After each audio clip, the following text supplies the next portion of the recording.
Hi friends, chicken pakodi చేసుకుందాం. ముందుగా chicken clean చేసుకుని సాల్ట్, కారం, పసుపు, ధనియాల పౌడర్, అల్లం వెల్లుల్లి పేస్ట్, కార్న్ఫ్లోర్ వేసుకుని మిక్స్ చేసుకోవాలి. మిక్స్ చేసుకున్న తర్వాత ఫ్రిడ్జ్లో పెట్టాలి ఒక 10 మినిట్స్. ఆఫ్టర్ 10 మినిట్స్ తర్వాత ఆయిల్ వేసుకుని హీట్ అయిన తర్వాత ఒక్కొక్క పీస్ వేసుకోవాలి.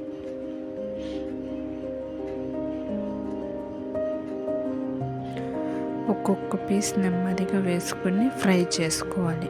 గోల్డెన్ కలర్ వచ్చేంత వరకు చికెన్ని మంచిగా ఫ్రై చేసుకోవాలి.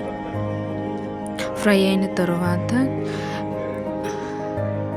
కరివేపాకు, మిర్చి చీలికలుగా చేసుకుని వేసుకొని వేడివేడిగా సర్వ్ చేసుకోవాలి.